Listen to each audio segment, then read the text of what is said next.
உங்களை உங்களுடன் இணைக்கும் நிகழ்ச்சி நேர்மறை நிகழ்ச்சி.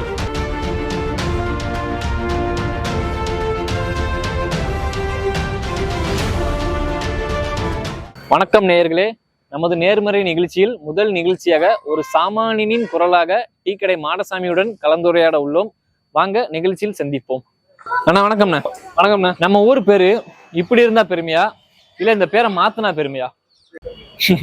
என்ன மாதிரி வறுமையில இருக்கிற வந்து பெருமை பத்தி பேசுறியே, கொஞ்சமாவது மனசாட்சி இருக்கா தம்பி உனக்கு?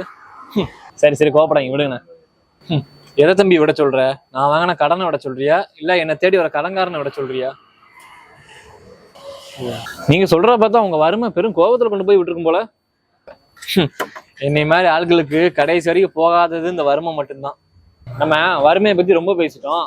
இப்போ உங்களுக்கு அரசியல பிடிச்ச தலைவர் யாருன்னு?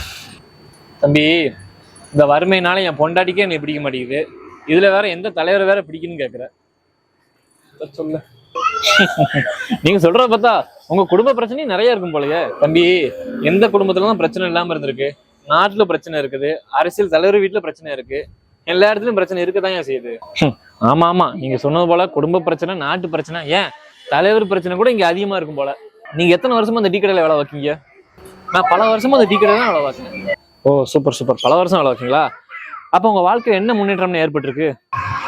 தம்பி, இத்தனை வருஷத்துல என் வயசு மட்டும் தான் முன்னேறி இருக்கே தவிர என் வாழ்க்கை இன்னும் அப்படியே தான் இருக்குது. அப்ப நீங்க சொல்றத பார்த்தா உங்க வாழ்க்கையில என்ன முன்னேற்றமே ஏற்படலையானே?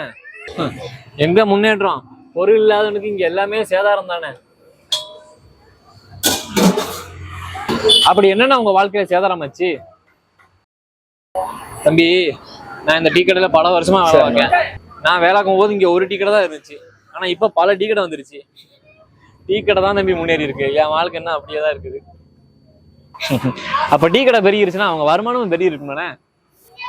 தம்பி, நான் இங்க வேலை செய்யும் போது என் பேங்க்ல 10,000 ரூபாய் பணம் போட்டிருந்தேன். இப்ப எனக்கு பேங்க்ல 2 லட்சம் ரூபாய் கடன் இருக்கு. இதான் தம்பி என் முன்னேற்றம். என்னன்னு இப்படி சொல்றீங்க? உங்க வாழ்க்கை முன்னேறல, அப்ப டீ கடை மட்டும் எப்படின்னு பெருகுச்சு? என்ன தம்பி இவ்வளவு தூரம் சொல்றேன், சின்ன பிள்ளை மாதிரி கேள்வி கேட்டுட்டு இருக்கீங்க. போங்க போங்க, நீங்க கடைசி கேள்வி மட்டும் தான் கேட்டுட்டு இருப்பீங்க. இதை கூட புரிஞ்சுக்கலாம் எப்படி? சரிண்ணே, உங்களோட பேசுனது இவ்வளவு நேரம் மகிழ்ச்சி அளிச்சது. நன்றி. வணக்கம் நண்பர்களே, இன்று ஒரு சாமானியனின் குரலாக டீ கடை மாடசாமியுடன் பேசினோம். மீண்டும் அடுத்த களத்தில் புதிய கேள்விகளுடன் உங்களில் நான்.